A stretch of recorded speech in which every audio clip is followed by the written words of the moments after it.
जय जय श्रीराम।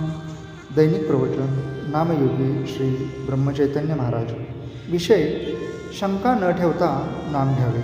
श्री महाराज म्हणतात, नामस्मरण करायला सांगितले की लोक सबबी सांगतात, पण खरोखर नामस्मरण करण्याच्या आड काहीच येत नाही। काम करीत असतानासुद्धा उगाचच इतर विचार मनात येतातच ना, मग तसेच नामस्मरण करायला कोणती अडचण आहे? उगाच दुसरे विचार करण्यापेक्षा भगवंताचे नाम घ्यावे हे बरे नाही का? वेळ सापडताच तो व्यर्थ गप्पा गोष्टीत न घालविता नामस्मरण करावे, श्रद्धा ठेवून करावे। 2 प्रवासी पायी जात होते। त्यांना भूक लागली। जाताना एक आमराई लागली। त्यांनी मालकाला विचारले, आंबे घेऊ का? मालक म्हणाला, 15 मिनिटात जितके आंबे खाता येतील तितके खा। दोघांपैकी एक होता तो मालकाजवळ चौकशी करू लागला, या शेताला पट्टी किती, मालक कोण वगैरे पुष्कळ विचारपूस करू लागला। दुसरा मात्र भराभर आंबे खाऊ लागला। इतक्यात 15 मिनिटे झाली। मालकाने सांगितले, वेळ संपली, आता तुम्ही जा। एकाचे पोट भरले, दुसरा मात्र उपाशी राहिला।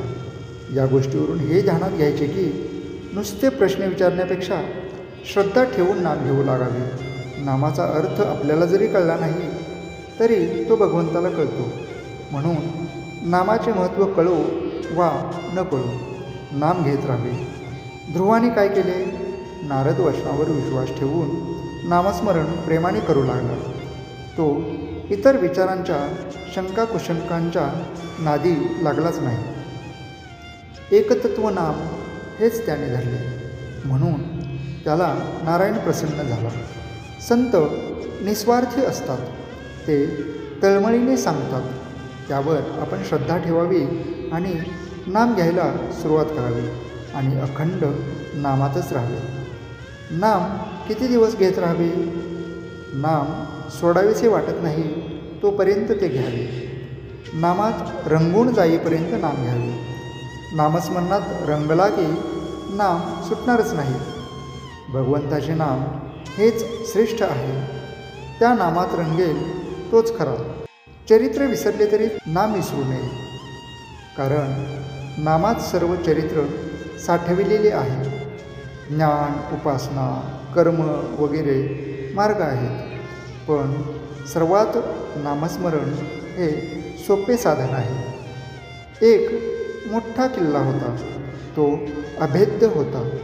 मुंगीलाही आत प्रवेश होणे अशक्य असा तट होता, पण त्याला एक मोठा दरवाजा होता।